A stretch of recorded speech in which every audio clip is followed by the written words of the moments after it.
नमस्कार, स्वागत है आपका यूट्यूब चैनल उल्टा चश्मा पर। लेकर आया हूँ आपका अपना कार्यक्रम, विश्लेषण विद वानखड़े।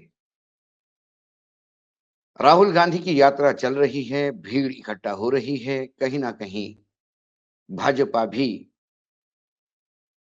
अपने आप को तैयार कर रही है। प्रधानमंत्री तुरंत अपने कॉन्स्टिट्यूएंसी में गए, फिर राहुल पे हमलावर हो गए। राहुल अमेठी जाते हैं तो पीछे-पीछे अ, स्मृति ईरानी जी चली जाती है। लगता है कि सभी बीजेपी वालों को अब राहुल गांधी ने काम पे लगा दिया।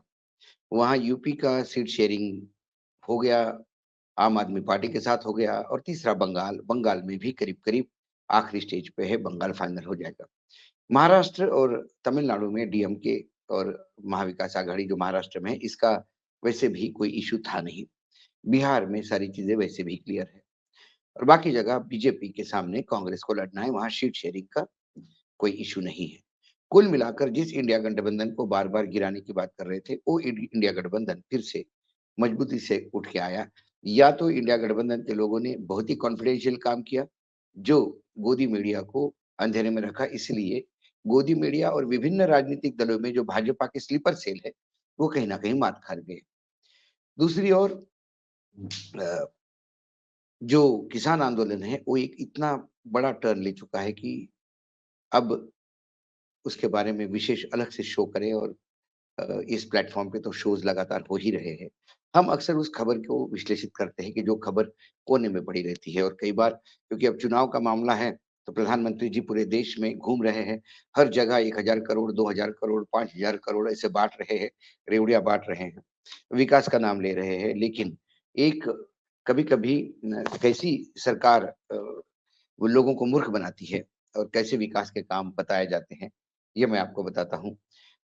2014 में ये बोला गया था कि हम 22 अभी वर्तमान में 7 एम्स है देश में, हम 22 एम्स लेके आ रहे हैं और वो 22 एम्स की हालत क्या है, ये फरवरी 3 2023 में अभी भी हाल ही में जब लोकसभा में पूछा, तो हमारे जो स्वास्थ्य मंत्री है डॉक्टर मनसुख मांडविया, उन्होंने जवाब दिया कि 16 एम्स शुरू हुए हैं लेकिन अब कोई भी कंप्लीट अभी नहीं है। ये 9 साल का सरकार का हेल्थ सेक्टर का लेखा-जोखा है। तभी एक प्रेस रिलीज़ आता है 19 फरवरी को और वो कहा जाता है कि भई प्रधानमंत्री जी जम्मू में एम्स का ओपनिंग करेंगे। साथ में फिर एक पीटीआई का रिलीज़ आता है और वो कहता है कि प्रधानमंत्री जी राजकोट, मंगलगिरी, भटिंडा, रायबरेली, कल्याणी अ, इन 5 जगहों का भी अ, जो एम्स है उसका लोकार्पण करेंगे। अब ये समझ में नहीं आता कि इनॉग्रेशन या लोकार्पण कितनी बार होगा एक चीज़ का? या चुनाव नज़दीक आए तो जिसका लोकार्पण हो गया उसका फिर से लोकार्पण किया जाएगा। मंगलगिरी आंध्र प्रदेश में है, एम्स 2018 में शुरू हुआ है। विजयवाड़ा के अपने टेम्परेरी कॉम्प्लेक्स में था, 2019 में वो अपने कॉम्प्लेक्स में जा चुका है और जब प्रधानमंत्री जी उसका उद्घाटन करेंगे या उसका लोकार्पण करेंगे, तब आंकड़ा ये कहता है उनके वेबसाइट का कि 10 लाख पेशेंट को वो देख चुका है। 10 लाख पेशेंट को मंगलगिरी एम्स में ट्रीटमेंट हो चुकी है और प्रधानमंत्री जी इनॉग्रेट किए हुए अस्पताल का एम्स का फिर से इनॉग्रेशन करने जा रहे हैं। ऐसे ही बात कल्याणी की है। कल्याणी ये वेस्ट बंगाल में है। कल्याणी की खासियत ये है कि 4 सितंबर 2019 को पहली 50 एमबीबीएस स्टूडेंट की बैच वहाँ एनरोल हो गई। 39 डिपार्टमेंट वहाँ फंक्शनल है। ऐसे 2019 में पहली बैच शुरू हो गई मतलब 20, 21, 22, 23 4 बैचेस निकल गई होगी एमबीबीएस के स्टूडेंट्स की। एम्स पूरा करीब-करीब ऑपरेशनल हो गया है। ऐसे में प्रधानमंत्री उसका भी उद्घाटन करने जा रहे हैं। फिर आते हैं रायबरेली। रायबरेली 2018 में शुरू हुआ था। जुलाई 2023 में तो डॉक्टर मांडविया ने जाके उसके कुछ डिपार्टमेंट का उद्घाटन किया था। अब उस एम्स का फिर से उद्घाटन नरेंद्र मोदी जी कर रहे हैं।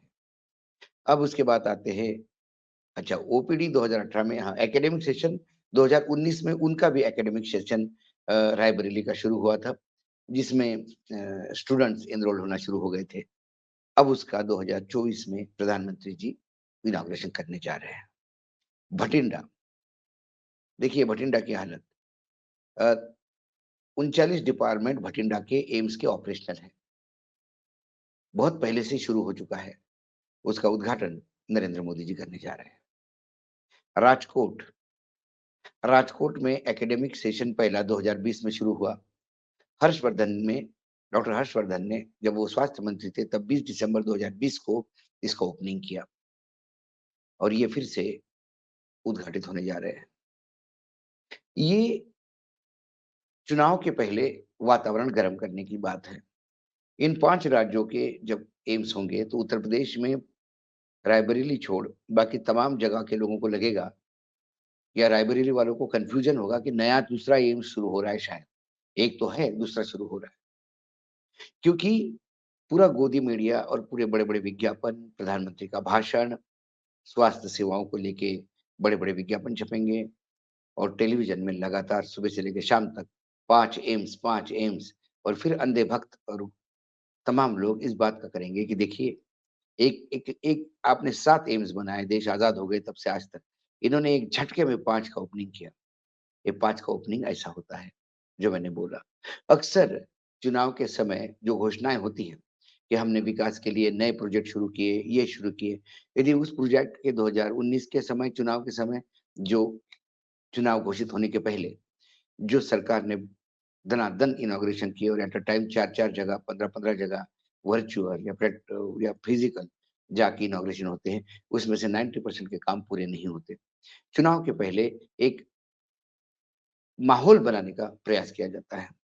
हेल्थ सेक्टर की हालत इतनी बुरी है कि करीब-करीब 700-800 हॉस्पिटल्स हैं गुजरात में, जो प्राइवेट और चैरिटेबल हॉस्पिटल्स हैं।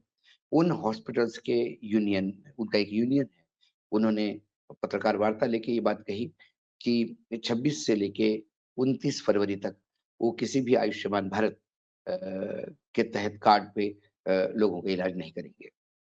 वो इन्होंने इसलिए कहा कि भले हम एम्पैनल्ड हो, लेकिन सैकड़ों करोड़ रुपए हमारे फँसे हुए हैं।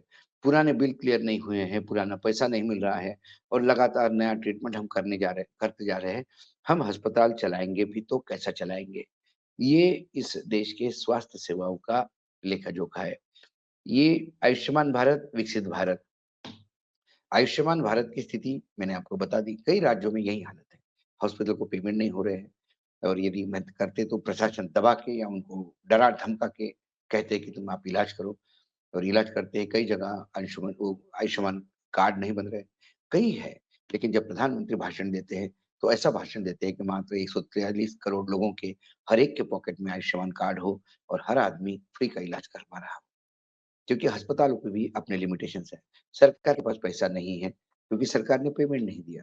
यदि सरकार के पास पैसा नहीं है और सरकार ने पेमेंट नहीं दिया, इसके मायने हैं, फिर सरकार पैसे का कर क्या रही है? सरकार एक तरफ ट्रिलियन इकोनॉमी बोलती है और कहती है कि हम तीसरी इकोनॉमी बनने जा रहे हैं। हमारे यहाँ बहुत बड़ा विकास हो रहा है। ये सारी विकास की गाथा जब आप बताते हैं, तो फिर पैसा कहाँ है? देश पे 54 लाख से लेके 205 लाख करोड़ तक का कर्जा हुआ, फिर पैसा गया कहाँ? जब आप बोलते हैं कि जीएसटी कलेक्शन 1,60,000 1,70,000 करोड़ रुपए हर महीने का आ रहा है, तो फिर पैसा जा कहाँ रहा है? या तो वो गलत है या ये गलत है, या पैसा फिर कहीं बीच में ही इतने बड़े गड्ढे हैं, रैट होल्स हैं जिसमें पैसा जा रहा है, जो किसी को समझ में नहीं आ रहा है। कुल मिलाकर स्थिति चुनाव के समय जितनी भी घोषणाएँ होंगी, चुनाव के समय जो-जो इनॉग्रेशन होंगे, आप थोड़ा-सा ध्यान रखिएगा, इसके झांसे में मत आइए।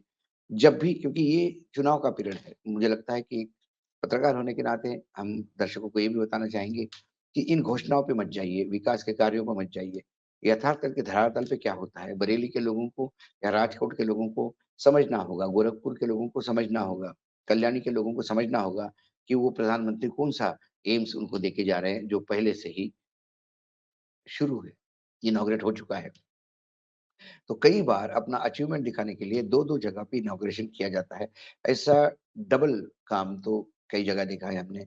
कोविड के दौरान भी हमने देखा जब बड़े-बड़े पैकेजेस दिए जाते थे तो कहते थे कि 2 लाख करोड़ का पैकेज दिया, लेकिन बाद में पता पड़ता था कि वो 2 लाख करोड़ का पैकेज नहीं है, वो इफेक्टिवली 20,000 करोड़ का ही पैकेज है। बाकी सारे पुराने बजट से लेके तमाम अलॉटमेंट जो है उसमें जोड़ के 2 लाख का किया। ये जो जगलरी होती है आँकड़ों के साथ, उससे मतदाताओं को सावध रहना है। देखना ये है कि आज के डेट में महँगाई क्या करती है, बेरोज़गारी क्या करती है। अभी वर्तमान में उत्तर प्रदेश में ही ब जो स्टूडेंट जो पड़े हुए हैं, कहीं पेपर लीक होने की खबरें हैं, तो कभी क्या खबरें हैं, उससे आंदोलित जो विद्यार्थी हैं, वो रास्ते पे हैं। कई जगह ऐसा लगता है कि वाक़ई कि जो सरकार बोल रही है, इतना झूठ क्यों बोल रही है? बोलना तो अपने ही लोगों से है और लोगों के बीच में ही रह के बोलना है। तो कम से कम बहुत ढिठाई चाहिए, बहुत आदमी को एक नया टाइप का कलेजा चाहिए कि आप अपनों के बीच में उन्हीं को लेके इतने झूठ परोस रहे हो और लोग झूठ ले रहे हैं। क्योंकि कहीं न कहीं एक अंधत्व आता है विचारधारा को लेके, कई बार धर्म का तड़का देके आपको अंधा किया जाता है, बहिरा किया जाता है। लेकिन एक अच्छे शहरी के नाते आपको जब आप टैक्स देते हैं, सरकार से सेवा की अपेक्षा करते हैं, तो कम से कम सरकार जो कहती है, उसको ध्यान से तोलना चाहिए। आज इतना ही, कल फिर आता हूँ किसी विषय के साथ, तब तक के लिए नमस्कार। देखते रहिएगा यूट्यूब चैनल उल्टा चश्मा।